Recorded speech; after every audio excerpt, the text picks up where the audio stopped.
जी part 2 start हो गया। अच्छा जी, डिस्काउंट वाउचर आपके सामने है, उस पर तो लिखा हुआ है कस्टमर के हाथ में 100 रुपया इंटू 40%। अब इस कागज के टुकड़े की क्या कीमत है? बाजार में इसकी कोई कीमत नहीं है, इसीलिए स्टैंडर्ड ने आगे बढ़ के इसकी कीमत, ये स्टैंडर्ड ने बताया, मैं क्या कर सकता हूं, स्टैंडर्ड में ऐसे ही लिखा हुआ है। स्टैंडर्ड ने डिस्काउंट वाउचर की कीमत लगाने का तरीका बताया। स्टैंडर्ड ने कहा सबसे पहले तो बताओ उसके आने का कितना चांस है, मैंने कहा 80%। और स्टैंडर्ड ने कहा दूसरा अंदाजा ये लगाओ कि वो आएगा तो कितने की परचेज करेगा, 50 की भी, वो 100 तक की कर सकता है ना। इस वाउचर के तहत वो कितनी परचेज कर जाएगा, तुम्हारा तजर्बा क्या कहता है? ऑन एवरेज 50 रुपए की लोग जो है वो परचेज करते हैं, डिस्काउंट ले जाते हैं, ठीक है ना, सही है। ये तो नहीं कि डिस्काउंट पे मिल रही है चीज तो बस जेबे नहीं, पैसे नहीं भी है तो उधार ले लेके, जिसकी जितनी गुंजाइश होगी तो नॉर्मली 50 रुपए की लोग खरीद जाते हैं। सर ने कहा एक और मसला भी मुझे नजर आ रहा है इसमें। हमने कहा हो नो किए। सर ने कहा देखो भाई, तुम इस डिस्काउंट वाउचर को देखो और इस 10% को देखो। 10% तुम हर खासो आम को इस सीजन में जो कोई भी आएगा उसको भी दे रहे हो। इस वाउचर वाले कस्टमर को तुम एडिशन कितने पैसे दे रहे हो? अच्छा, ये सारी बातें ना, एक बात ध्यान में रखना, कस्टमर ये वाउचर लेके घर जा चुका है। आप खुद कस्टमर बनते हैं ना, फौरन सोचते हैं। जी बेटा बोले। यही लिखा हुआ है कि 100 रुपए तक की परचेज जब वो करेगा तो उसको 40% डिस्काउंट मिलेगा। 100 रुपए तक फ्यूचर में परचेज करेगा, डिस्काउंट मिलेगा, उससे ऊपर नहीं मिलेगा बेटा। नहीं, अप टू 100 रुपए लिखा हुआ है। जुमला दोबारा पढ़ लें तसल्ली से, मेरे ख्याल में पहले हम सवाल दोबारा पढ़ते हैं। मैं करता हूं तुम्हारी ब्रेक, कोई एक दो हड्डी। Entity enters into a contract, ये बात सिंपल है, इसको सिंपल ही रखें। खाम इसको ऐसे करके देखेंगे ना तो ये ऐसे ही लगेगी, ठीक है, कुछ भी नहीं है इसमें, वेरी सिंपल। बस आप कस्टमर हैं, आप घर जाएं, ये वाउचर मैंने आपको पकड़ा दिया है, आप घर जाएं। अब मैं हूं और मेरा स्टैंडर्ड है और मैं सेलर हूं, मैं वो दुकानदार हूं जिसने आपको ये डिस्काउंट वाउचर पकड़ाया। अब आप घर जा चुके हैं, अब घर बैठ के आप जो है वो वेट करें अगली परचेज का। लेकिन उसके बाद अब थोड़ी देर बाद, आप स्टूडेंट्स हैं और मैं उस्ताद हूं, अब मैं आपको बता रहा हूं कि मैं सेलर हूं, तो ये मुझे कैसे इसकी वैल्यू, असल में पता क्या है, आप समझ नहीं रहे मसला क्या है। मसला ये है कि आपको यहां पर प्रोडक्ट ए और डिस्काउंट वाउचर दो चीजें आपने दे दी है ना, इस कॉन्ट्रैक्ट में ये दो आप पर ऑब्लिगेशंस हैं। आप ये नहीं समझ रहे हैं कि स्टैंड अलोन प्राइस जो है वो प्रोडक्ट ए की मौजूद है लेकिन इसकी नहीं है। ये कैसे निकालें, बाजार में मौजूद नहीं है। इसकी कैलकुलेशन का तरीका स्पेसिफिकली स्टैंडर्ड ने बता दिया है, ऐसे निकालना है, क्योंकि ये ऐसी चीज है नहीं कि इसकी वैल्यू मार्केट में मौजूद हो। मैं सिर्फ वो आपको डिक्टेट करके बता रहा हूं कि स्टैंडर्ड ने कहा भाईजान आपने तो उसको ये वाउचर पकड़ा दिया, लेकिन आप भूल गए मेरे ख्याल से 12,000 मिनट्स तो आपने ऑफर किए हुए थे, लेकिन अंदाजा था 10,000 होगा, तो आपने काउंटिंग 10,000 की ली थी। ऐसे ही 100 रुपए तक की परचेज पर उसको डिस्काउंट देना है। ये आज की बात है कि आपका अंदाजा है, कल को वो 100 रुपए की भी कर सकता है परचेज, चेंज इन एस्टिमेट करेंगे। मुझे एंट्रीज तो करने दो जरा एक दफा, एंट्री से याद है वो तो मिटा दो भाई। अच्छा मैं उधर जा रहा हूं, अब वो आगे भाई, अब 100 रुपए तक की परचेज पर डिस्काउंट देना है, लेकिन जो हमने स्टैंड अलोन प्राइस निकालनी है ना वाउचर की, स्टैंडर्ड ने कहा वो ऐसे नहीं निकालनी कि पूरे 100 पे आप रख के, अब अंदाजा लगाओ कितनी परचेज करेगा वो अगले 2 महीने में। 50 रुपए की। स्टैंडर्ड ने कहा ठीक है, उसके आने का चांस कितने, हमने कहा 80%, ठीक है। अगली बात वो कहता है भाई इस डिस्काउंट वाउचर के तहत आपने, एक मिनट रेड, इस डिस्काउंट वाउचर के तहत आपने सिर्फ 30% ही डिस्काउंट दिया उसको, बाकी 10% तो आप इस डिस्काउंट वाउचर के अलावा वाले हर गुजरते बंदे को भी दे रहे हो। ये कुछ स्पेशल कस्टमर था जिसको आपने, स्पेशल कस्टमर को स्पेशल फेवर क्या की है, 30%। अच्छा ये सारी बातें आपको नहीं पता, आपके पास एक पर्चा है जिसपे लिखा हुआ है अप टू ₹100 खरीदारी करूंगा या करूंगी तो मुझे 40% डिस्काउंट मिलेगा, ठीक है। तो ये आप लोगों के जहन में यही, और आप यही लेकर आएंगे अपने, और जब आप लेंगे डिस्काउंट आपको मिलेगा। ये अब मेरी अकाउंटिंग हो रही है, मैं सेलर हूं, ठीक है। अब मुझे जरा एक दफा ये सवाल पूरा करने दें, मैं फिर आपकी बात सुनूंगा, लेकिन इसको मैं दोबारा से एक बार दोहराऊंगा जरूर। कैसे कि ये मैंने जनाब निकाला क्या है, ये जनाब मैं निकाल रहा हूं स्टैंड अलोन प्राइस किसकी? डिस्काउंट वाउचर की। तो stand alone price discount voucher की कैसे निकली? सबसे पहले तो आपने डिस्काउंट वाउचर जो कहा था वो लिख लिया, डिस्काउंट दे दिया जी। अच्छा 100 रुपए का डिस्काउंट दिया है, दे दिया, हाँ घर चला गया कस्टमर, जिस स्टैंडर्ड हमें मिलने आया घर चला गया कस्टमर। पहले कस्टमर को घर भेज दो प्लीज, आप कस्टमर बन के सोचते हो, नहीं भाई ये सेलर का स्टैंडर्ड है। अब कस्टमर घर चला गया, अब स्टैंडर्ड आपके पास आया, स्टैंडर्ड ने आके कहा हेलो भाई, चला गया कस्टमर, अब इधर आओ मेरे पास बैठो, मुझे ये बताओ, छोड़ो कस्टमर, उसको छोड़ो, वो जब आएगा देखेंगे, तुम अंदाजा लगाओ क्या वो 100 रुपए की परचेज ही करेगा? आपने कहा मेरा तजर्बा ये कहता है कि चाहे 100 रुपए का वाउचर दे दें, वो जितने उसके पास गुंजाइश हो उतनी, नॉर्मली लोग 50 रुपए की परचेज करते हैं। ठीक है, तो तुम इस पर 50 ही लो, यही लाइबिलिटी अपनी बुक करो। आजकल ज्यादा पे करना पड़ गया, ज्यादा देना पड़ गया तो कोई बात नहीं, फिर चेंज इन एस्टीमेट सही, आज तुम लाइबिलिटी इस पर बुक करो। साथ ही वो स्टैंडर्ड निकलने लगा बाहर, तो स्टैंडर्ड ने यहां पर लिखा हुआ देखा flat 10% sale, stock clearance sale, winter sale. Standard वापस आ गया, IFRS 15 का नाम है ना स्टैंडर्ड। स्टैंडर्ड वापस आकर कहने लगा ये 10% तुम हर बंदे को दे रहे हो, इस वाउचर वाले को तुमने कोई स्पेशल दिया, 10 तो नहीं दिया। अच्छा कस्टमर ने आके 40 ही लेने में, बार बार कह रहा हूं उसको साइड पे रखो, मैंने कहा कस्टमर को घर भेज दो प्लीज, कस्टमर घर है, ओके। अब अपने अब उसने कहा देख भाई ये जो है ना 40% वाला ड्रामा ये भी मत करो, इस डिस्काउंट वाउचर पे तुमने इस कस्टमर को स्पेशल फेवर दिए 30%, ठीक हो गया। अच्छा चलो ये बताओ 50 रुपए की परचेज करते हैं तो आएंगे तो करेंगे ना, आने के चांस कितने हैं? ने कहा ये आपके सारा का सारा आपका एस्टीमेट है, ठीक है। अब इसका आंसर क्या निकला? ये 12 रुपए जो है ये स्टैंड अलोन प्राइस आपने निकाल ली है, किसकी? ये डिस्काउंट वाउचर, ठीक है। अब ये मैं सवाल वहां करने लगा हूं, ये प्रोडक्ट 100 रुपए की है बेटा, मसला तो ये था कि ये 100 रुपए की प्रोडक्ट है, यही इसकी स्टैंड अलोन प्राइस है, लेकिन आपने डिस्काउंट वाउचर साथ में दिया है जो दुनिया के अंदर कहीं पर बिकता हुआ आपको नजर नहीं आता कि आप उसकी वैल्यू निकालो। तभी स्टैंडर्ड आगे बढ़ा और स्टैंडर्ड ने बढ़ के आगे कहा इसकी स्टैंड अलोन प्राइस मैं बताता हूं कैसे निकालो। पहले अंदाजा लगाओ उसके आने का चांस कितना है, 80%। फिर अंदाजा लगाओ कितनी परचेज करेगा जी, 100 हमने कहा था लेकिन 50 60 70 इतने की परचेज कर लेगा।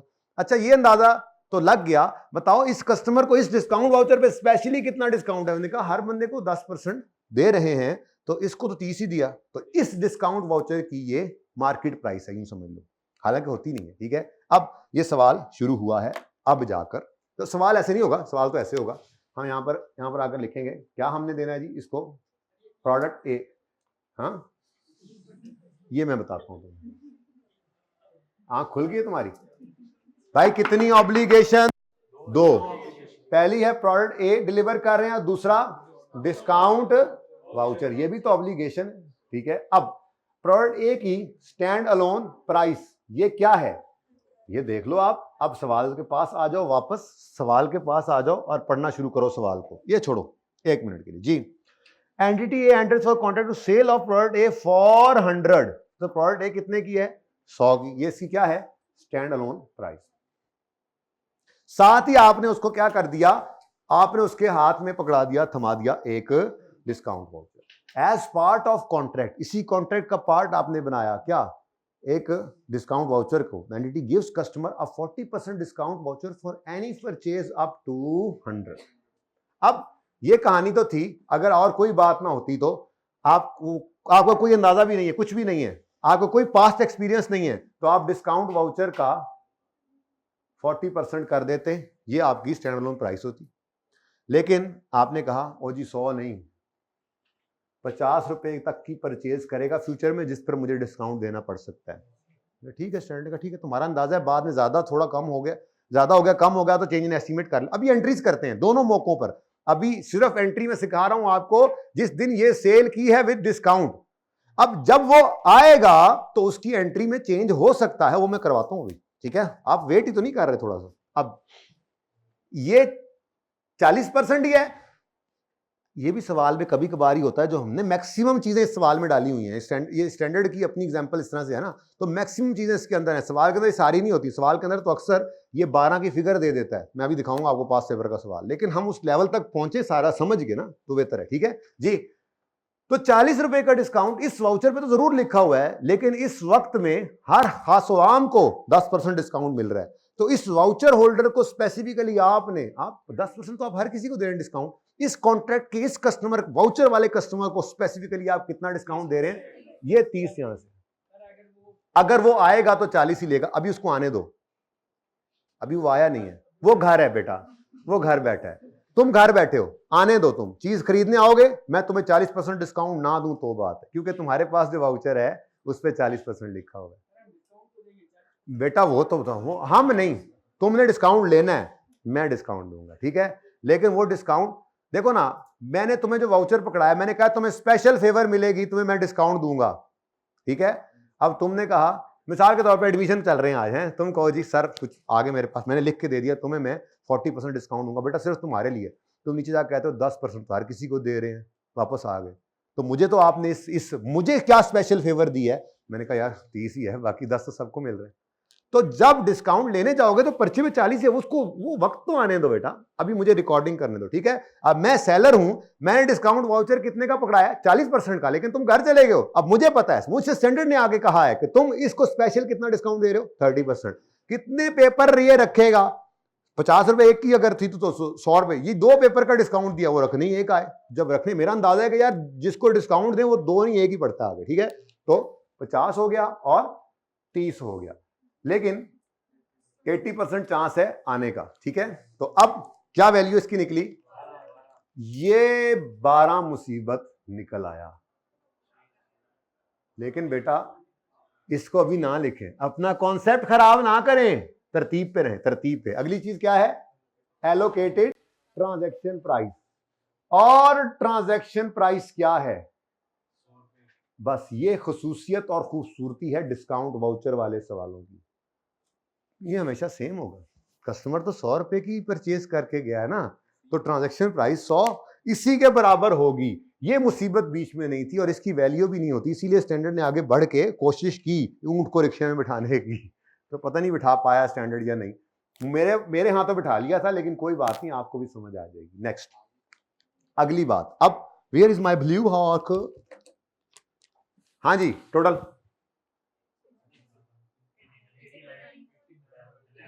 अब ये जनाब फारिग है या निकालते हैं। अब मुझे बताएं क्या मांग रहा है सवाल में? Show the journal entries in, अच्छा अब ये ना 3 डिफरेंट सिनेरियोज हैं। तो 5 जनवरी को सेल हुई है, मैं पहले उसकी एंट्री कर देता हूं आपको, उसके बाद फिर हम तीनों सिनेरियोज की अलग अलग एंट्रीज करेंगे, मुख्तलिफ सिनेरियोज बनाएंगे कि डिस्काउंट का कहा था, आया ही नहीं, आया तो ज्यादा की मतलब सेल कर परचेज कर ली, कम की कर ली, ठीक है। अब वो बात शुरू हो रही है। तो यकम किस दिन? 5 जनवरी 2000 X1 पर क्या ट्रांजैक्शन हुई थी?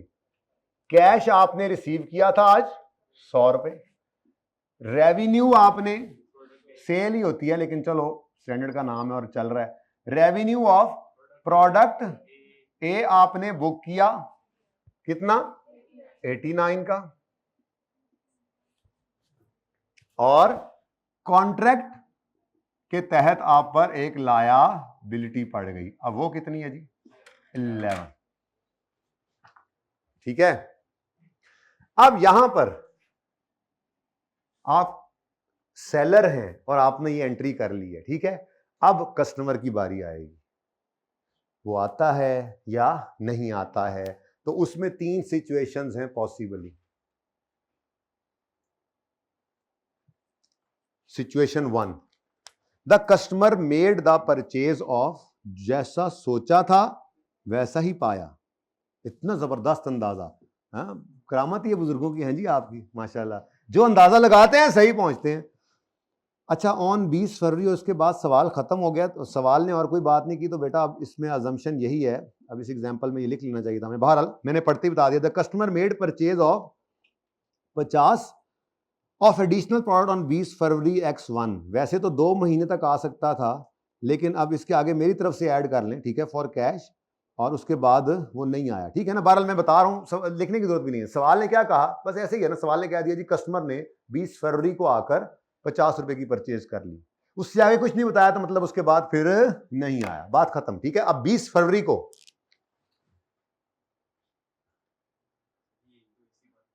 बंद कर दो भाई, आइसक्रीम की तैयारियां चल रही हैं। जी जी बेटा, आइसक्रीम कुल्फी ताड़ी बन जाए जी। अच्छा क्या हुआ भाई, कह रहा है कस्टमर आया और 50 रुपए की चीजें खरीद कर ले गया। अब कस्टमर जब आएगा 50 की चीजें खरीदेगा, तो काउंटर पे जब आएगा, आप चीजें, आप दुकानदार हैं, आप चीजें पकड़ेंगे, आप टी टी वाले के सामने लगाएंगे, बिल कितना बन जाएगा 50। आप उसे कहेंगे भाई 50 रुपए दें, वो 50 रुपए नहीं, पहले वाउचर निकालेगा और कहेगा सर इस पे आपने लिखा हुआ है कि जितनी भी परचेज करूंगा मैं 100 रुपए तक रहते रहते उस पे, हाँ 30 ना बोलना, अब वो खत्म कहानी। वो स्टैंडर्ड ने आपको स्टैंड अलोन प्राइस निकाल कर बताई थी कि कैसे रिकॉर्ड करो, वो कहानी खत्म होगी, यही तो आप समझ नहीं रहे थे। अब कस्टमर को ये बातें नहीं बताई जाती। अब कस्टमर नहीं, नजर क्या लगेगी, शर्म आनी चाहिए। कस्टमर कहेगा 100 रुपए का तुम वाउचर देते हो और तुम मेरे बारे में ये सोच रखते हो कि मैं 50 ही खरीद सकूंगा। कैसी बातें कर रहे हैं। और अगली बात भी ये कस्टमर को नहीं बताई जाती। कस्टमर खुद पूछ रहा था तो मैं बता दी, कस्टमर को ये नहीं बताया जाता कि तुम्हें तो असल में 30 ही दे रहे हैं, 10 तो सारी आवाम को दे रहे हैं। नहीं, ये बातें कस्टमर को नहीं बताई जाती। ठीक है, अब कस्टमर आया, उसने 50 रुपए की चीजें खरीद ली। ठीक है, अब तीन चीजें हैं। सबसे पहला काम आपने क्या करना है, कॉन्ट्रैक्ट लायबिलिटी को खत्म करना है। ये तो जैसे पहले मैंने आपको कहा था, वो जो सवाल हम करते थे, क्या नाम है, जो हमने किया था वो सेल ऑन रिटर्न बेसिस वाला, तो सबसे पहला काम मैंने कहा था उल्टा दो लायबिलिटी को, रिफंड लायबिलिटी को उल्टा दो। ऐसे ही इस कॉन्ट्रैक्ट लायबिलिटी को सबसे पहले उल्टा दो। अब आपने इसको कर दिया डेबिट 11 से। कैश जेब से अकाउंटेंट अपना कस्टमर ने कितना निकाला, 50 रुपए नहीं, 50 रुपए में से माइनस 40% ऑफ 50। उसको नहीं पता कि आपने उसको 30% डिस्काउंट, उसको पूरे उसके वाउचर के ऊपर लिखा हुआ, अल्लाह के बंदो। ठीक है, इसको थोड़ा आगे करें, जगह नहीं बची। Discount voucher, discount voucher, product A. लो जी, कितना कैश भी आया है, सॉरी कैश आया। ठीक है जी, कितना, ₹50 की उसने परचेज की। अब हमने से क्या, देखो ना, ये क्या होता है, ये वो होता है जो चीजें हमने स्कैनर से की, सामने बिल आ गया, हमने कहा यूं, हम अपने ध्यान में बैठे, हमें क्या होता है, इतने कस्टमर्स को हमने वाउचर दिए थे उस दिन। ठीक है, वो कितने दिन देते रहेंगे वाउचर, अब ध्यान से अपने हिसाब करके 50 रुपए बन गया आपके, 50 रुपए दे दे। उसने जेब से निकाला वाउचर, पहले उस पर क्या लिखा हुआ था, 40% डिस्काउंट मिलेगा अप टू, आपने यूं करके देखा, डेट शीट चेक की जैसे करते हैं आप दुकानदार, है ना। हाँ ठीक है, तो आप इसमें से 40% बेटा, और नहीं यार जरा नजर आए तो 30% जो है वो आपको तकलीफ दे रहा था, तो वो 40% लिखना है मैंने यहाँ। ठीक है, ऑफ ₹50 जी।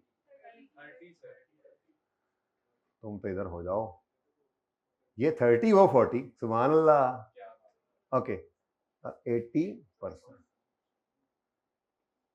अच्छा जी बेटा, तो कॉन्ट्रैक्ट लायबिलिटी 11, ये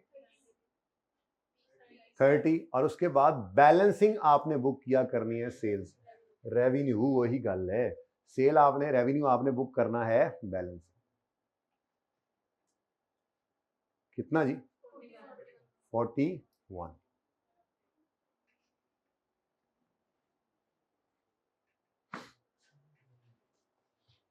अच्छा कुछ बच्चे ना, वैसे मेरा दिल नहीं है, लेकिन जितनी को आपने इस पे बहस कर दिया तो मेरा भी दिल है कि मैं कुछ बहस करूं। वैसे कुछ बच्चे बाद में पूछते हैं, मेरा दिल नहीं होता ये बताने का, लेकिन आज आपने इतना कुछ सीखा है इसमें से, तो मेरा दिल है ये भी पूछे, नहीं भी पूछे तो मैं बताता हूं। कुछ बच्चे ये पूछते हैं कि सर कुछ समझ नहीं आई कि हमने तो सोचा था कि डिस्काउंट देना पड़ेगा 11, लेकिन दरअसल डिस्काउंट तो आपने 50 रुपए की चीज उसने खरीद ली ना आकर, तो 30 रुपए में आपने उसको दी, तो डिस्काउंट आपने उसको दे कितना दिया, 20। तो ये फिर कैसे एडजस्ट हुआ है। मैंने कहा यार कोई बात नहीं, असल में हमने सोचा था कि डिस्काउंट 11 का देंगे, लेकिन डिस्काउंट अंदाजे से बदल गया तो 9 रुपए का डिस्काउंट जो ज्यादा हुआ है, टेंशन ना लो, वो सेल को खा तो गया है। सेल की है 50 रुपए की और 9 रुपए का डिस्काउंट जाके उसको खा गया, वो कितनी रह गई? 40 की। तो इसलिए मैंने कहा था एडजस्टमेंट हो जाएगी जब वो आएगा। तो कुछ लोग यूं भी इसको कहते हैं, चलो छोड़ो ये काफी है। कुछ लोग जो यूं कहते हैं दिल करेगा तो वो फिर बताऊंगा, ठीक है। एक और बात ज़हन में आ रही थी, चलो हाँ भाई आगे तो काम ही आसान है, यही सबसे टफ था। फिर इधर ले आयो यार, मैंने कहा यार बच्चे देख रहे होते हैं, वो कहते हैं यूं यूं यूं यूं हो रहे हैं, नहीं क्या करो ऐसे, जब तक मैं खुद ना बुलाऊं। तो मैंने मना भी किया आपको जी। ये समझ आती है तरतीब क्या है? अब तरतीब सारी बातें हो गई सुकून से। ये आप बेशक सोचें जितना मर्जी सोचे कोई अपना और काम कर भी लेंगे तो स्टैंडर्ड ने यहां पे पाबंद किया हुआ है, क्योंकि ये ऐसी चीज नहीं है कि जो आपकी सोच में नॉर्मल आती हो। इसीलिए स्टैंडर्ड ने स्पेसिफिकली इसका तरीका बताया कि ये किस तरह से आपने डिटरमिन करना है। अंदाजा लगाओ कितने का डिस्काउंट देना पड़ सकता है, अगर उससे यानी कितने की परचेज करेगा, अगर उससे ऊपर नीचे हो जाएगा ना बेटा तो कोई बात नहीं, एडजस्टमेंट हो जाएगी, ठीक है।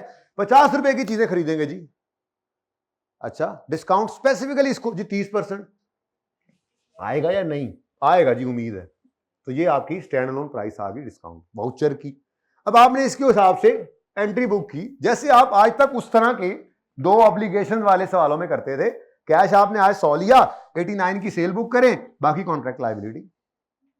और वो आया और उसने 50 रुपए की परचेज कर ली, लेकिन उसके पास तो वाउचर था और उसकी परचेज 100 रुपए के अंदर अंदर है, तो आपने उसको 40% डिस्काउंट दिया, 30 रुपए उससे लिए, चीजें वो 50 की ले गया। अब आपके पास कैश कितना आया? 30। पहला काम मैंने कहा क्या करना है, उल्टा देना है इस लायबिलिटी को और बैलेंसिंग निकाला करना है आपने रेवेन्यू को। अब अंदर की कहानी ये चल रही है, लेकिन ये अंदर की कहानी आपने सोचनी नहीं है प्लीज। मेरा दिल कर रहा था मैंने बता दिया, आपने तो ये याद रखना है। क्या? नंबर 1 स्टेप लायबिलिटी को उल्टा देंगे, number 2 step discount cash record करना है, ठीक है। Number 3 balancing will be revenue. अंदर खाते वाली कहानी आपको समझा दी, लेकिन आप अंदर खाते को दफा करें, बस कहानी खत्म होगी। अब पर्चे में ये आपका काम हो जाएगा इससे, ठीक है। अगली बात जी, ये वाउचर की स्टैंड अलोन प्राइस है, यानी वैल्यू कह लें, जो कि मार्केट में ऐसा सच होती नहीं है ना बेटा। ये वाउचर कहां पे बिकते फिर रहे हैं? मार्केट में, ठीक है। लें जी अगला पार्ट बी, ये ए था, लिखता हूं अभी ऊपर आके। B, customer made purchase of 20 of additional product on 20 फरवरी। लो जी, ये भी तो हो सकता है कि वो 20 की खरीदे, अभी भी 100 के अंदर अंदर ही है, ऐसा ही है। अगर वो 20 रुपए की चीजें खरीदता है तो भी काम, ये क्या है जी? ए। बी होता 20 फरवरी को, क्या एंट्री होगी? अब तरतीब बन गई। सबसे पहला काम क्या करो, लायबिलिटी को उल्टाओ, कॉन्ट्रैक्ट लायबिलिटी डेबिट, कितने से? 11 से। कितने रुपए की परचेजिंग की है उसने?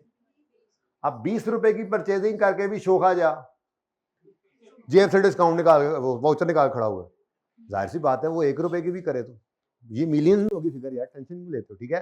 तो उसने क्या किया जनाब, वाउचर निकाल के आपको दिखाया और उसने आपसे कहा कि जी परचेज तो मैंने 20 रुपए की चीजें की हैं, लेकिन आपने मुझे ये वाउचर दिया था कि 100 रुपए तक की परचेज पे आपको 40% डिस्काउंट मिलेगा, तो मैं तो 20 नहीं दे रहा। मेरा कोई बात नहीं, सही कह रहे हो आप, बकाया तो दो। तो ₹20 की उसने परचेज की, लेकिन आपने उससे 60% लेना है, तो मैं 40% लिख रहा हूं ताकि ये जरा कंपैरिजन में रहे कि कस्टमर को तो 40% डिस्काउंट ही मिल रहा है। ये अंदर खाते कहानी चल रही, स्टैंडर्ड ने सेलर को समझाया था, सारा स्टैंडर्ड ही सेलर के लिए, रेवेन्यू सेलर ने बुक करना था और अंदाजे की बुनियाद पे जो बुक हुआ था उसकी एडजस्टमेंट हो जाती है आगे जाके, ठीक है। अच्छा जी, चेंज इन एस्टीमेट है ना, ऑफ रुपीज 20 जी, 12 आ गए। बैलेंसिंग रेवेन्यू, अब यहां पे भी एडजस्टमेंट हुई है, अगर आप फिर देखना चाहो तो कितना जी? 20।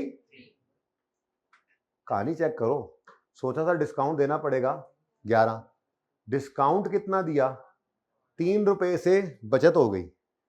अब जो पहले कम रेवेन्यू बुक हुआ था, आज वो 20 की चीज बुक बेची, 20 की चीज है रेवेन्यू छोड़ो ना यार, मैंने कहा तो है, बस ठीक है, काम आपका हो गया अब, ठीक है ना।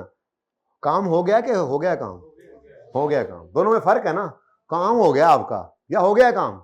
हो गया काम। चले, शुक्र है, शुक्र है। तो तरतीब यह है कि जो आपको ऑटोमेटिकली मंजिल पे पहुंचा देगी, बाकी आपने सोच समझ कर लिया एक बार। पर्चे के लिए तो बस इतनी सी बात, स्टैंडर्ड प्राइस निकालनी है, एलोकेशन करनी है, और फिर ये काट दिया करते थे आप और इससे एंट्रीज करते थे, वो भी कर ली हैं। उसके बाद जब जो है वो खरीदारी का वक्त आए तो कैश रिकॉर्ड करो, डिस्काउंट माइनस करके लायबिलिटी को उल्टा दो, बैलेंसिंग रेवेन्यू, सारे असरात खुद ब खुद निकल जाएंगे, या ज्यादा होने वाला काम। ठीक है जी। और आखिरी केस जो है, आया ही नहीं, वो आया ही नहीं मोहम्मद बख्शा, कस्टमर डिड नॉट कम। आ गया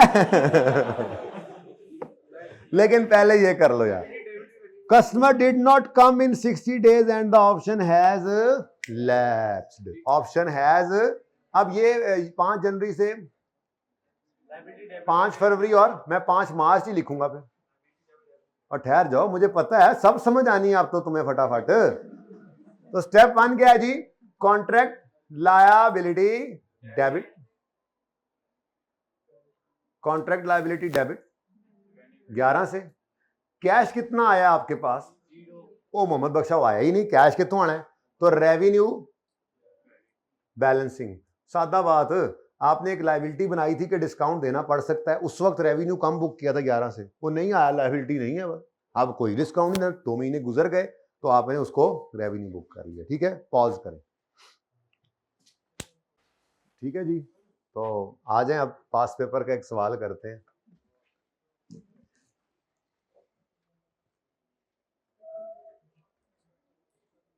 जी पेज नंबर 517 पे पास पेपर 11 है, ये हमारा इन प्रोसेस है, वर्क इन प्रोसेस, पता ही है आपको।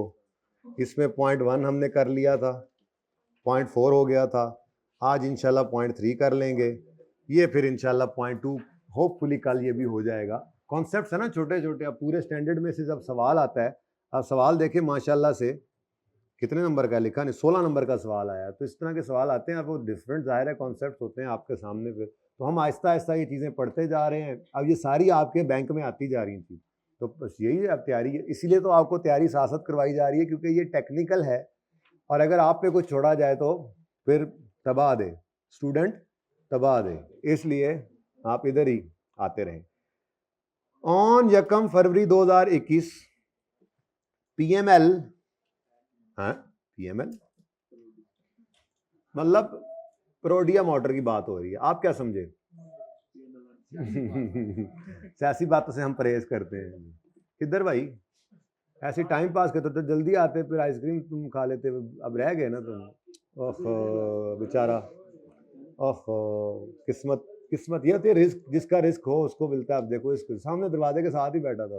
चलो अच्छा जी, ईयर एंड हमारा था इसमें 30 जून 2021। चुप कर जाओ बस, बस गड्डी फिर चल पई, हूँ इंसान बनो, हूँ सवारियां सारियां बह जाओ। 1 फरवरी 21 पर सीटां ते बह जाओ, गड्डी चलन लगी है 1 फरवरी 21 पे PML sold car C to gamma limited for 3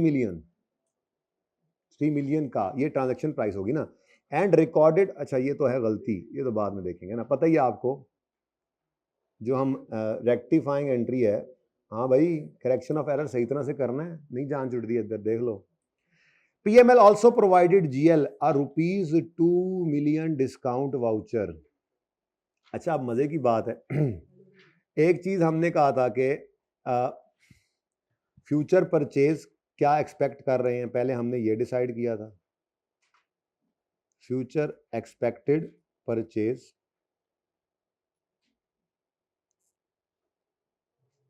लिख ला यार,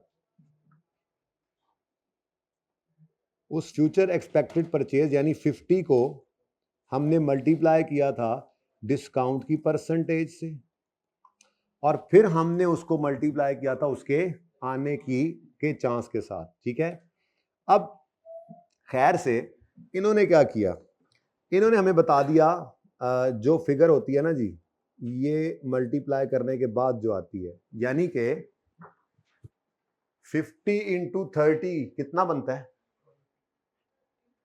भाई? वो आएगा कस्टमर, उसके कितना कितना कितना परचेज करेगा? 50। कितना डिस्काउंट उसको देंगे हम? तो कितना बना? 15 रुपए, ऐसे ही है। 15 रुपए का डिस्काउंट देना है और उसके आने के चांस 80% है।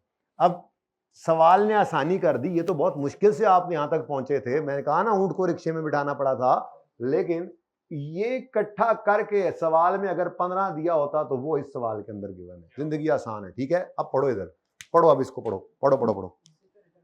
जिंदगी आसान हो जाती है। मुश्किल काम सीखते हैं, पेपर में आसान पढ़ा होता है, लेकिन मुश्किल की तैयारी होती है। जो भी करना यार कर ले इसका। एसी कर दो, एसी ये कर दो, एसी वो कर दो, नहीं हो रहा। PML also provided GL a ₹2 million, ₹0.2 million discount voucher for any future purchases of spare part within 1 year. अब कितना परचेज करेगा नहीं बताया, कितना डिस्काउंट देंगे नहीं बताया, अमाउंट बता दी कि 2 लाख रुपए का डिस्काउंट देंगे। जितनी मर्जी परचेज करे, वो 1 करोड़ की परचेज कर ले, उसको हम 2 लाख का डिस्काउंट दे देंगे। वो 1 लाख की करे नहीं तो सारा ही डिस्काउंट मिल जाएगा, ठीक है। फ्यूचर परचेज, ठीक है। अच्छा, लेकिन there is 80% likelihood that GL will redeem the discount voucher and will purchase spare parts within 1 year. आगे ना पढ़ें, आगे ना पढ़ें, मुझे ये बताएं कि अब उधर जगह नहीं है, या बना लें वहीं पे गुजारा कर लें, कंपैरिजन में हो तो ज्यादा अच्छा है, ठीक है। कितनी इसकी पास पेपर 11 का 3 जी। कितनी ऑब्लिगेशन है सेलर की? कार और डिस्काउंट वाउचर, ठीक है जी। स्टैंड अलोन प्राइसेस हमें चाहिए होती हैं। अब वो कह रहा है कार बेची है कितने की? तो ये 3 मिलियन कार की कीमत है, ठीक है। तो डिफरेंट कार्स होती होंगी, डिफरेंट कार्स की डिफरेंट कीमत आ रही है। तो 3 मिलियन आ गया, मैं 300 कर दूं, फायदा क्या है? 3 मिलियन ही कर लो।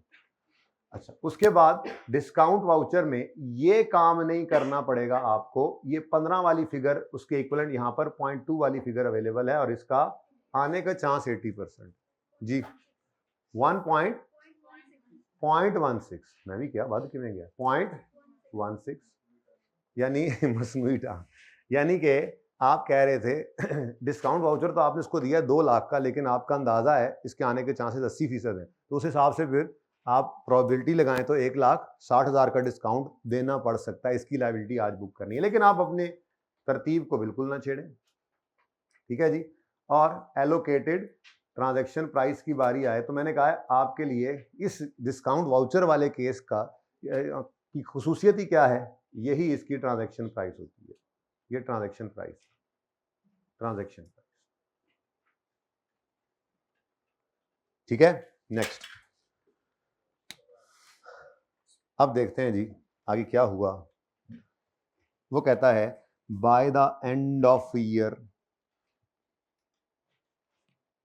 by the end of year no spare parts were purchased by GL और PL normally sells car for 3 million with no discount voucher। वही वाली बात हमने पहले ही डिसाइड कर लिया था कि 3 मिलियन ही कार की कीमत है, डिस्काउंट वाउचर तो वैसे ही साथ दिया जाता है, ठीक है ना। अब इस साल के एंड तक कोई स्पेयर पार्ट्स नहीं खरीदे गए तो मेरे ख्याल से तो सारे का सारा रेवेन्यू बुक कर लिया जाए। कुछ होश के नाखून ले लो, नेल्स ले लो, नहीं तो होश के। यकम फरवरी को ये डिस्काउंट वाउचर दिया है कि विद इन 1 ईयर तुम खरीद सकते हो और अभी 30 जून 21 बना है। भाईजान किधर फिर रहे हो? अभी तो जुलाई, अगस्त, सितंबर, अक्टूबर, नवंबर, दिसंबर और अगले साल का जनवरी, 6-7 महीने पड़े हैं। तो इसलिए बस पहली एंट्री है जो होनी थी और वो ओरिजिनल एंट्री उत्थे बहुत गंद पै गया। इधर ही कर लूं फिर। ओरिजिनल एंट्री क्या होनी चाहिए थी जी? बोलें। कार और दूसरा डिस्काउंट वाउचर। दोबारा लिख लेता हूं जी। 0.2 इंटू 80%, स्टैंड अलोन प्राइस 3 और 0.16, ठीक है जी। उसके बाद एलोकेटेड ट्रांजैक्शन प्राइस, और ये आ गया जनाब 3। अब ब्लू मार्कर निकलता होता था हमारा 3.16, बताओ जी। हाँ, अब ये काम करते होते थे, याद है, इसकी एंट्री नहीं होनी, ठीक है, हर दफा ये पहले लेक्चर में ये किया था, पता नहीं कितना लेक्चर चल रहा है। तो बताओ जी, कैश आज आ गया इसके पास, कैश तो ले लिया ना आज इन्होंने, ठीक है। PML sold car for 3 million, ठीक है।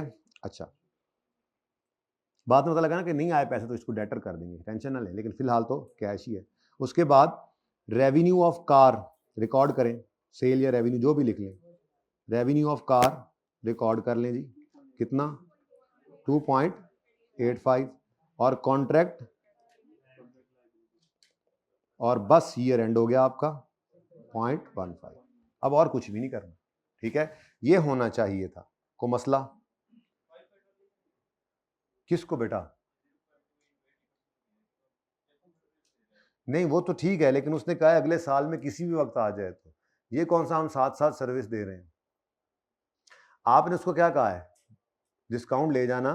ये देखो ना मेरे भाई, ये देखो, 1 फरवरी को 3 मिलियन की कार बेची है और साथ में 0.2 मिलियन का डिस्काउंट वाउचर दिया for any future purchase of spare parts within 1 year. तो वो चाहे 31 जनवरी 2022 को भी आ जाए और सारी की सारी परचेज करेगा, तो हम सारी की सारी परचेज के जितनी उसने की होगी उसमें से हम उसको 0.2 मिलियन माइनस करके देने के लिए लायबल है। यानी अगर वो 5 लाख की परचेज करता है, ये तो हमारे अंदाजे हैं ना, वो तो हमारे अंदाजे हैं कि 0.16 पता नहीं क्या क्या, ठीक है। वो तो उसका डिस्काउंट वाउचर की वैल्यू ही क्या दे दी उसने, 2 लाख। तो वो अगर मिसाल के तौर पे 5 लाख की परचेज करेगा तो हम उसे कहेंगे जी आप 3 लाख हमें दे दें, और ये चाहे 31 जनवरी को अगले साल भी आए तो हम देने के पाबंद हैं।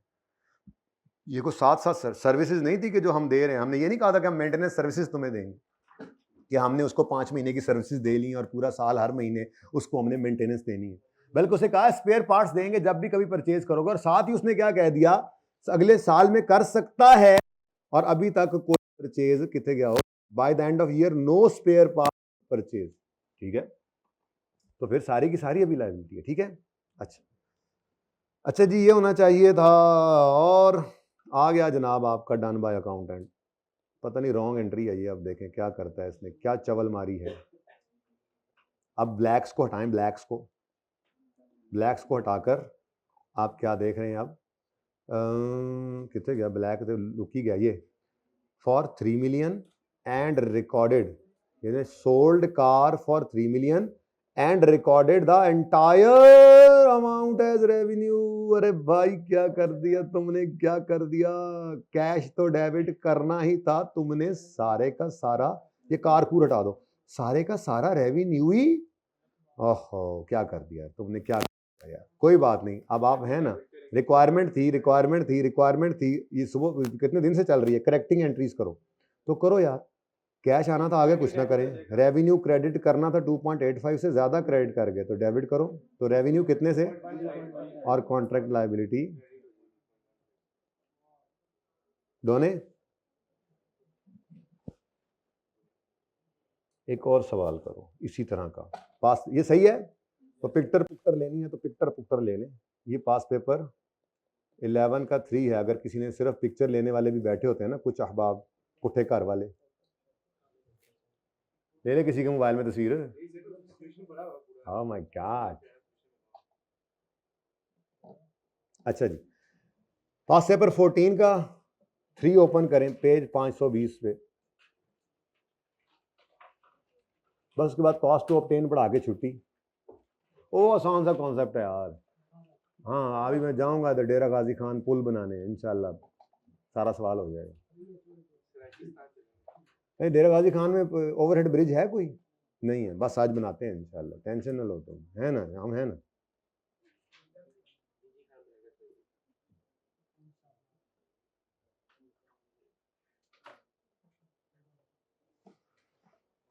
पढ़ें जी, पढ़ें। कोई लगता है कि ये हाथ पढ़ने वाला सवाल है, 2023 में आया था ये सवाल, 3 को नंबर का है ये, 3 को नंबर का लग रहा है ये, क्योंकि 9 नंबर का ये पूरा सवाल है, 3 पार्ट्स हैं, 3 को नंबर तो होंगे इसके।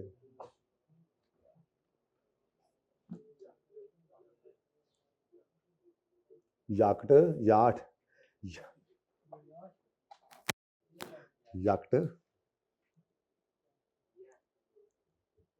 थोड़ी सी जगह ना बना लें यार, इधर ही यही करते हैं। बड़ी सी कश्ती,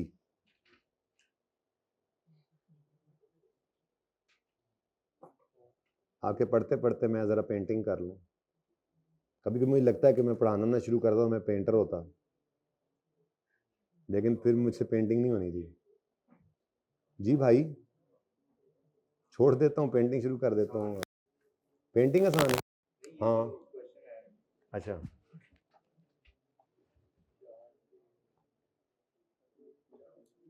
गुजार को पता है अगर मैं टीचर ना होता तो मैं क्या होता, बताना नहीं किसी को।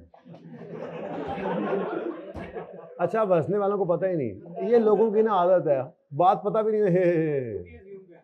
फार्मर होता, उसको पता है ये बात, बस किसान होता मैं। ऑन यकम नवंबर 2022 हमारा साल एंड हो रहा है 31 दिसंबर 22 पे। FL sold a luxury yacht to Gamma for 100 million on cash.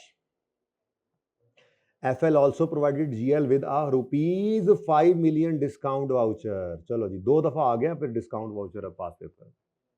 तो अब जो नहीं आया वो कस्टमर लॉयल्टी है, कल पढ़ाऊंगा इंशाल्लाह, तो तैयारी फाड़ लो। वो भी कस्टमर लॉयल्टी पॉइंट्स भी क्या चीज़ होती है, ये भी इस तरह से होता है कि आप अक्सर देखते होंगे कहीं से आप चीज़ परचेज करें तो आप कहते हैं जी आपको कुछ पॉइंट्स दिए जाते हैं, लॉयल्टी पॉइंट्स जिसको कह रहे हैं, कस्टमर लॉयल्टी पॉइंट्स, ठीक है।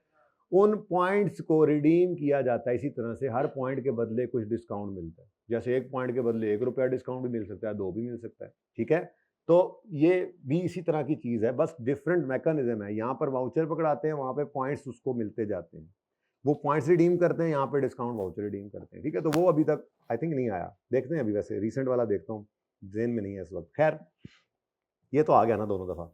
5 मिलियन डिस्काउंट वाउचर दिया for any interior design work on yard with in 6 months. अगर अगले 6 महीनों में आप तशरीफ लाएंगे तो आपको, अगेन ये आसानी कर रहा है हमारे लिए कि आपको वो क्या कर रहा है, आपको वो 100 मिलियन का 50 नहीं करवा रहा, ठीक है। 100 मिलियन को काट के 50 नहीं करवा रहा, आपको 50 ही बता रहा है, ठीक है। 50 मिलियन का डिस्काउंट वाउचर है, लेकिन आने के चांसेस क्या हैं, 80% के वो that GL will award the work of interior design within 6 months and will avail the discount। अगली बात बाद में देखते हैं, पहले तो इतनी बात कर लें, क्योंकि नो इंटीरियर हुआ नहीं, उसने करवाया ये काम या करवा लिया काम, ये तो बाद में देखेंगे। फिलहाल जिस दिन यार्ड बेची है उस दिन की एंट्री तो करें, जो आपको समझ नहीं आ रही थी। तो फिर लग्जरी यार्ड,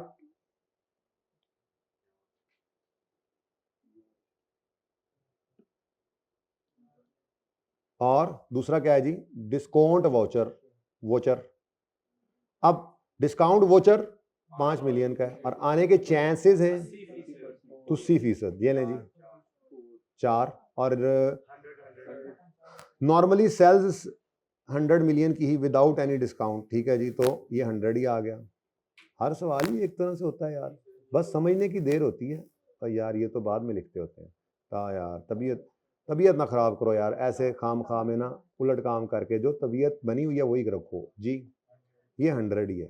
अब तो तीसरा सवाल हो गया, सेम टू सेम, ठीक है जी बेटा। 104, 96 और 4। राउंडिंग कर रहे हो, राउंडिंग ना करो वरना फर्क नहीं नजर आएगा। 96 पॉइंट, चलो इतना कर लो कि इसको 2 कर लो, नजर आ जाए जरा फर्क थोड़ा सा कि 4 से कुछ कम हुआ है, 3.8, ठीक है। अब जरा राउंडिंग का डिफरेंस है तो सही, थोड़ा सा चल जाएगा वैसे तो, लेकिन अच्छा। अब एंट्रीज करते हुए आपने इसको इग्नोर करना होता है। अब एंट्री करवाओ। आज यकम नवंबर है 2022 और आज कैश डेबिट हुआ है और रेवेन्यू क्रेडिट हो गया और कॉन्ट्रैक्ट लायबिलिटी क्रेडिट हो गया। कितना, 100 मिलियन और 96.2 मिलियन और 3.8 मिलियन। अच्छा, 6 मंथ्स तक वो आ सकता है, नवंबर दिसंबर, अभी 2 महीने गुजरे हैं। वो कहता है however no interior design work was awarded till 31 दिसंबर। 2 महीने गुजरे हैं, अभी तक वो नहीं आया, तो आ तो सकता है, 4 महीने पड़े हैं, ठीक है। तो इसलिए आप अभी वेट करें, कुछ भी ना करें, बस यही करना था। अच्छा, उसके बाद वो कहता है प्रिपेयर जर्नल एंट्रीज यही रिक्वायरमेंट थी, सवाल इज डन। हाँ खत्म। ये कौन सा सवाल है जी? पास पेपर काफी हो गया, मुझे भी पता है। पास पेपर 14 का पार्ट काफी हो गया। कॉन्ट्रैक्ट कॉस्ट पढ़ लो बस। 5 बजे तक बच्चे ने कहा मुझे डर लग रहा है, वो लड़का लड़की ही ना ले आए बाहर से। कहा था 5 बजे तक है टाइम, पढ़ाना है तो पढ़ाओ, नहीं तो ना पढ़ाओ। तो मैं डर गया हूँ थोड़ा। 5 बजे तक तो पढ़ाने दो अब मुझे।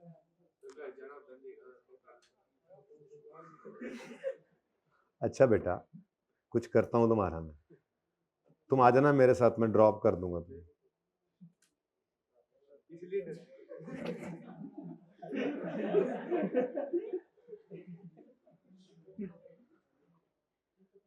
ठीक है यार, कर लो जो करना है। हाँ, मैं अब लड़ाई करके नहीं एंड करना चाहता आप लोगों के साथ। ये 3-4 कॉन्सेप्ट मैंने सोचा था एंड पे जब थकेंगे तो कराऊंगा। तुम लोग तो पहले ही थके पड़े हो। ले अवे सेल्स, नाम तो चेक करो। ले अवे सेल्स, ओए होए, ले अवे।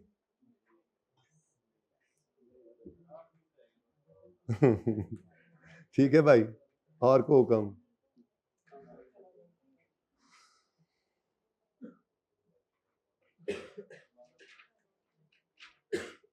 अच्छा जी, गवर्नमेंट ने एक टेंडर किया है कि डीजी खान में एक ओवरहेड ब्रिज बनाना है।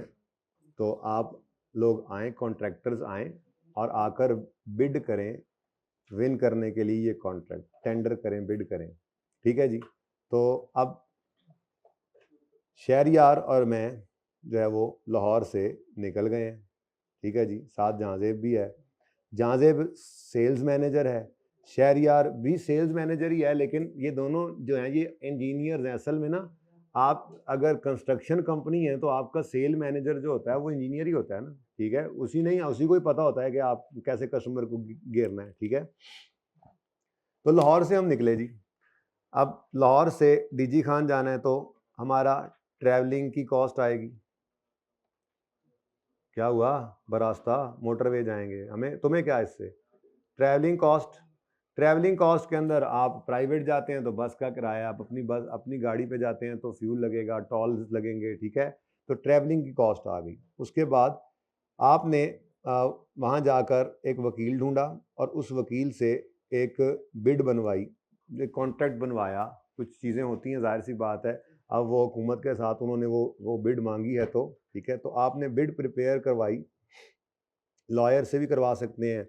और यही बिड जो है जिसके अंदर आप प्राइसेस कोट करते हैं, जाहिर सी बात है ये मेरे दोनों इंजीनियर्स जो हैं ये भी उसके अंदर ज़ाहिर है अपना इनपुट देंगे।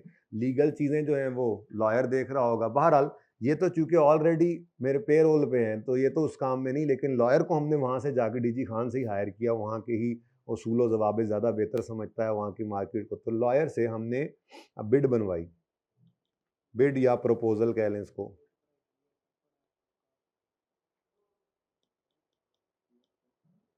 ठीक है जी। उसके बाद अब जाहिर सी बात है हम वहाँ पहुँचे हैं, 1-2 दिन हमने वहाँ पे रिहाइश भी रखनी है। अभी बुजदार सब्र कर जाओ ना, तुम्हारे वाला आएगा एक्सेप्शन के अंदर। फिलहाल हमें वहाँ पे किसी होटल में कमरा लेकर रहने दो। ठीक है सही, वहाँ पे कोई होटल शोटल रहने के लिए कमरा शमरा बेहतर है। चलें, बहरहाल अभी एक्सेप्शन है। बुजदार ने ना ऐसे ऐसे किया, आपको नहीं नजर आ रहा उसने ऐसे ऐसे किया, ये मेरे होते हुए। इसी तरह से केपीके के अंदर अगर ये पुल बनाने हम जाते तो वहाँ पे भी लोग ऐसे ही हैं। उन्होंने भी कह रहा था कि यार ठीक है आपने आने जाने पे जो खर्चा कर लिया, लेकिन यहाँ पे रहने का खर्चा आप नहीं, ये कैसे हो सकता है? लेकिन फिलहाल नहीं, फिलहाल जरा मुझे यार मुझे स्टैंडर्ड पढ़ाने दो। अच्छा, अब अकोमोडेशन पे कुछ खर्चा होगा। ठीक है जी। चलें, उसके बाद अगर हम कॉन्ट्रैक्ट विन कर जाते हैं तो मैंने अपने मैनेजर्स को कहा हुआ था कि अगर कॉन्ट्रैक्ट विन कर जाओगे तो आपको इतने % बोनस मिलेगा, कमीशन या बोनस। ठीक है, तो एक आ गया जनाब। चौथी चीज, अब ये सारी कॉस्ट जो है ये रिलेटेड टू कॉन्ट्रैक्ट हैं।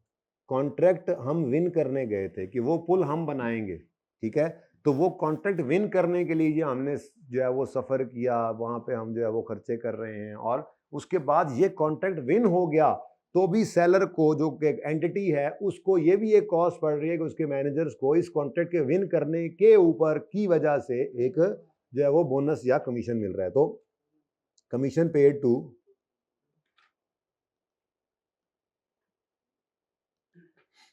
Paid to sales staff on winning contract, on winning the contract. हमने कॉन्ट्रैक्ट विन कर लिया अगर, तो फिर मेरे पास पे गौर करो, हमने कॉन्ट्रैक्ट विन कर लिया अगर, तो मैं इनको 2% पूरे कॉन्ट्रैक्ट की प्राइस का इनको मैं बोनस दूंगा। ये मैंने इनको कहा हुआ था, और हम कॉन्ट्रैक्ट विन कर जाएंगे तो ये प्राइस इनको 1% कर लेंगे खुद ही, ठीक है। अब ये 2 कैटेगरीज बनेगी। अगर आप गौर फरमाएं तो इन 2 कैटेगरीज में डिफरेंस क्या है। ये जो ऊपर वाली तीनों कॉस्ट हैं, चाहे हमें कॉन्ट्रैक्ट मिलता चाहे ना मिलता, हमें ये कॉस्ट इनकर करनी ही पड़नी थी, ठीक है। स्टैंडर्ड इनके बारे में कहता है कि these are not incremental costs, these are not incremental costs, ठीक है। कि ये वजह से वो इंक्रीमेंटल के अंदर हम पढ़ते होते थे ना, पहले भी टॉपिक्स में पढ़ा, जैसे लीज में आईडीसी था तो हमने कहा था ये इंक्रीमेंटल कॉस्ट होती है कि लीज ना होती तो ये कॉस्ट ना होती। ऐसे ही फिर हम इंक्रीमेंटल कॉस्ट और स्टैंडर्ड में पढ़ते हैं, तो वहां पर यही होता था कि वो इसकी वजह से ये कॉस्ट, इसकी वजह से ये कॉस्ट। कॉन्ट्रैक्ट जीतने की वजह से ये कॉस्ट नहीं है, ये कॉस्ट तो होनी ही होनी थी, कॉन्ट्रैक्ट मिले। हाँ है मेरे बिजनेस का ही खर्चा, मैं अपने पीएनएल के अंदर इसको अपने एक्सपेंसेस में ही रिकॉर्ड करूंगा। मैं बिजनेस को ही तो विन करने गया था, मैं कॉन्ट्रैक्ट को ही तो विन करने गया था, तो ये सारे मेरे बिजनेस एक्सपेंसेस हैं। लेकिन इंपॉर्टेंट थिंग इज कि ये मेरे कॉन्ट्रैक्ट जीतने ना जीतने पर डिपेंडेंट नहीं थे। बस 5 मिनट रह गए, हिम्मत करके जरा ये सुन लें, छुट्टी होने वाली है, ठीक है। कमीशन जो पे करना है मैंने, स्टैंडर्ड इसके बारे में कहता है कि ये इंक्रीमेंटल कॉस्ट है। क्या है जी? कि ये किस वजह से मुझ पर पड़ी, ये इंक्रीमेंटल कॉस्ट इस वजह से मुझ पर पड़ी कि मैं ये कॉन्ट्रैक्ट जिसका मैंने अब रेवेन्यू बुक करना होगा, स्टैंडर्ड का नाम तो पता है ना आपको, revenue of contract with customers. तो जो कॉन्ट्रैक्ट करते हैं उसके अंदर फिर जो रेवेन्यू, उसकी बुकिंग ही चल रही है, हम पढ़ाई कर रहे हैं। तो हम कॉन्ट्रैक्ट को जब विन कर जाएंगे तो ये बोनस की कॉस्ट मुझे तब पड़ेगी बीइंग अ सेलर, ठीक है। अब स्टैंडर्ड कहता है कि आपने इसका अकाउंटिंग ट्रीटमेंट क्या करना है। मुझे तो लगता है आपको खुद ही पता होना है कि इसका अकाउंटिंग ट्रीटमेंट क्या होना है। ये जो इंक्रीमेंटल कॉस्ट नहीं है, जो होनी ही होनी थी, चाहे आप कॉन्ट्रैक्ट विन करें या ना करें, तो ये एक्सपेंस आउट करेंगे। ये क्या करेंगे जी? आप एक्सपेंस आउट। ये इनका अकाउंटिंग ट्रीटमेंट स्टैंडर्ड ने लिखा हुआ, ठीक है। और ये जो है इसको आपने करना है कैपिटलाइज, कैपिटलाइज करेंगे एज एसेट, इन्वेंट्री बना लें, ठीक है। और अगली बात, कैपिटलाइज करके इसको फिर अमोर्टाइज करेंगे। हाँ, अमोर्टाइज मतलब इसको आहिस्ता आहिस्ता एक्सपेंस आउट करेंगे, लाइक इंटेंजिबल जैसे होता था ये। मतलब कुछ लोगों ने ये भी कहा इसको देखकर, कॉन्ट्रैक्ट इंक्रीमेंटल कॉन्ट्रैक्ट कॉस्ट को देखा कि ये हमें इंटेंजिबल जैसा लगता है, ठीक है। तो अमोर्टाइज करेंगे इसको over life of, over period of contract. चलो ऐसे कर, यहां तक बात समझ आती है। अब आप जनाब मार्केट में तशरीफ लाते हैं, जनाब मन, अजीजान मन, मोहतरम बुजदार साहब, और बुजदार साहब ने आकर कहा कि सर ये नहीं हो सकता कि आप मेरे मेहमान हैं तीनों, ये मेरे क्लास फेलोज थे, आप मेरे उस्ताद हैं, आप यहाँ पे होटल में रहेंगे, ये नहीं हो सकता। आप मेरे मेहमान हैं, आप मेरे पास रहेंगे, ठीक है। अब जब वो हमें ले गया तो हो सकता है ये पुल भी बुजदार नहीं बनवाना है, चलो ये कस्टमर बनाते हैं इसको, चलो इसको जरा, वो उस्मान बुजदार था, अच्छा ठीक है। तो पुल जो है वो उस्मान बुजदार ने बनवाना था। अब जब मुझे लग गया पता, छुट्टी देता हूं मैं बात करने लगा हूं। अकाउंटिंग ट्रीटमेंट तो ये है, लेकिन एक्सेप्शन इसकी क्या है? स्टैंडर्ड कहता है कि अगर आपको कस्टमर ने कहा है, जिसके पास आप गए थे ये सारा काम करने, कस्टमर ने कहा या ठीक है डीजी खान के अवाम ने कहा कि ये मुमकिन नहीं है कि मेहमान हमारे पास आए और वो वहां पे रहने के खर्चे जो उसके पैसे भरे, नहीं, हम ये जो पैसे आपने खर्च कर दिए हैं ये कॉस्ट हम आपको रीइंबर्स करेंगे। क्या करेंगे हम आपको? तो एक्सेप्शन क्या बनी?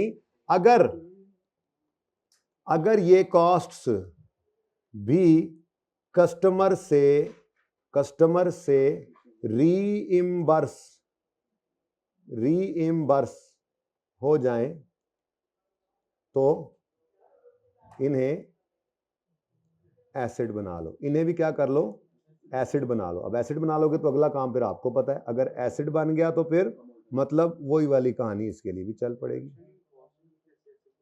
रिडक्शन इन कॉस्ट नहीं है बेटा, सारी चीजें ही हमारी कॉस्ट हैं। ये वही कॉस्ट है बेटा जो कॉस्ट जो आपने इन्वेंट्री में सुबह आप डेबिट नहीं करने दे रहे थे। इन्वेंट्री डेबिट कैश क्रेडिट करते हैं ना हम, तो ये भी इन्वेंट्री मैंने कहा है बनाओ, कैपिटलाइज करो एज एन इन्वेंट्री। अब जैसे जैसे रेवेन्यू बुक करोगे वैसे वैसे कॉस्ट ऑफ रेवेन्यू की एंट्री आपको सिखाई हुई, cost of revenue debit inventory. ठीक है, करेंगे इंशाल्लाह सवाल। वैसे तो मेरे प्लान में सवाल भी थे, लेकिन अब आप लोगों की बत्ती चूंकि गुल हो चुकी है, इसलिए सवाल इंशाल्लाह कल करेंगे। बुनियाद तो आज बना दूं ना। अच्छा, एक्सेप्शन इधर भी है जी। अच्छा चलो ठीक है, 1 to 5 दे दें चलो। अच्छा जी प्लीज, ये आप शेयर यार और आपकी और मैं वो बाद में हम कर लेते हैं बैठ के ना क्लास के बाद। अच्छा, दूसरी चीज क्या थी जी? इंक्रीमेंटल कॉस्ट है जो स्टैंडर्ड ने रूल के तौर पे क्या बताया, इसको क्या करना है? कैपिटलाइज करना है। एक्सेप्शन इसमें भी है, ये एक्सपेंस भी हो सकती है? क्या ये एक्सपेंस बन सकती है? ये कब एक्सपेंस बनेगी? कॉन्ट्रैक्ट विन हुआ है तो बेटा ये पड़ी है, कॉन्ट्रैक्ट की वजह से पड़ी है तो सही है। विन नहीं होगा तो ये होगी नहीं, टेंशन ही कोई नहीं। एक्सपेंस कब हो सकता है? मैंने एक लफ्ज लिखा, एक लाइन लिखी, अमोर्टाइज करो over period of contract. Let's say ये कॉन्ट्रैक्ट ही 5 महीने में मेरे साल के अंदर ही खत्म हो जाए, 2 4 5 महीने में कॉन्ट्रैक्ट खत्म। तो जब कॉन्ट्रैक्ट ही हमारे साल में पूरा खत्म हो जाए तो रेवेन्यू भी सारा ही रिकॉर्ड हो जाए, तो ये चाहे इंक्रीमेंटल कॉस्ट भी थी, इसने सारी की सारी ने क्या करना है? तो एक्सपेंस कब बनेगा? अगर कॉन्ट्रैक्ट ही 1 साल से कम का हो। तो 1 मिनट, तो सारा रेवेन्यू और सारी कॉस्ट ही इस साल, तो सारा रेवेन्यू इसी साल रिकॉर्ड हो जाएगा। तो ये सारी कॉस्ट भी, हाँ ये सारी कॉस्ट भी इसी साल रेवेन्यू की कॉस्ट एक्सपेंस बन जाएगी। चलो कॉस्ट ऑफ रेवेन्यू आपको पता है, इसका एक्सपेंस बन जाएगी। तो बेटा वो तो प्री पेमेंट वगैरह आ सकती है, क्यों नहीं आ सकती? फिर तो कॉन्ट्रैक्ट भी नहीं ना खत्म हुआ मेरे साल में, फिर तो रेवेन्यू के बारे में वही सिचुएशन होगी। 6 महीने का कॉन्ट्रैक्ट मेरे साल के अंदर क्या सिचुएशन है ये देखना पड़ेगा ना। ये पता नहीं की होगा, ठहर लेते। अगर हमारे साल में ही खत्म हो जाए, लिखा हो कॉन्ट्रैक्ट ही 1 साल से कम का हो, हाँ तो यूं कह लो कॉन्ट्रैक्ट अगर हमारे साल में खत्म हो जाए, ठीक है ऐसे लिख, बल्कि ठीक है ऐसे ठीक है, मतलब यहाँ पे यूं लिख देते हैं 1 साल से कम का हो और हमारे साल में ही खत्म हो जाए, और हमारे साल में ही खत्म हो जाए। मतलब मैंने तो उसके साथ जोड़ा है ना कि अगर आपका सारा रेवेन्यू हमारे साल में रिकॉर्ड हो रहा है तो फिर ये भी सारे का सारा एक्सपेंस हो जाएगा। ठीक है, अब ये सारी बातें ना आपने अब घर से पढ़ लेनी है। मैं बनवाता हूं, सिर्फ इसको रीड ओनली करके आना है आपने। ठीक है, इंक्रीमेंटल कॉस्ट ऑफ ऑब्टेनिंग, और ये इसके जस्ट रीडिंग, ये यहां तक रीडिंग कर लेनी है आपने, पेज 468 यहां तक। ठीक है जी, पेज 467 से 468 जस्ट एक रीडिंग कर लेनी है। ठीक है, ये मैं इधर, ठीक है जी, कल मिलते हैं इंशाल्लाह फिर। अल्लाह हाफिज, अस्सलाम वालेकुम।